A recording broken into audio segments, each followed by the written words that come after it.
So we have a question, and I'm going to expand on it.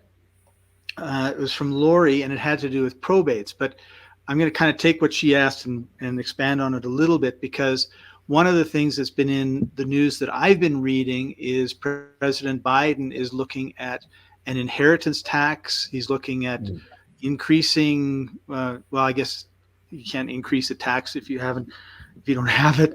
But so, and then you talked about probate. So I guess the question is if we make the right type of trust, and I guess you would work with us to make sure we do that.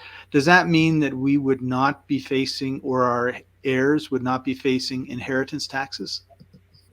Very much could be. It really depends on the size of estate that you have. And definitely forever since I got into business a long time ago, over 40 years ago, is when I joined the ranks of the unemployed, so to speak, where you are in business and you're actually doing business.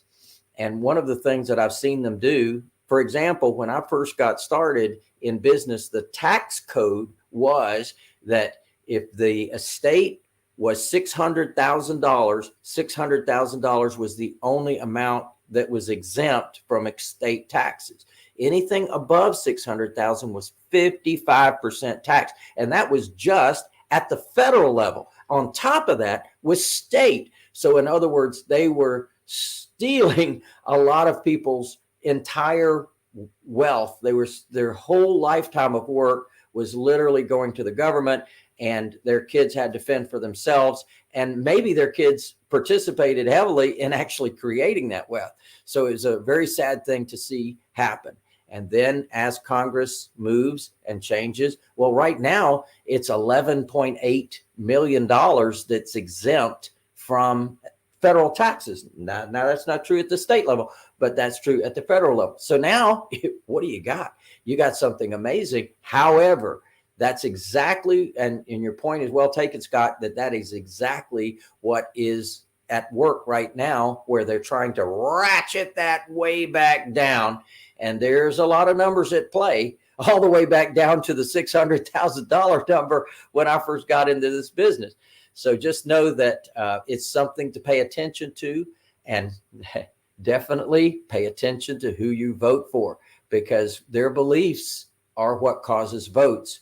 And then when they get there to Congress, their arms are twisted and they're made to do things they otherwise would not do. So you have to decide who you've really got, and if they're strong enough to say, number one, say what they would do, and number two, hold that line versus be corrupted into changing that vote. But in the meantime, there is a solution for that. We do have what we call the elite trust. And the elite trust is, why do I call it the elite trust? Because it's what the elites use.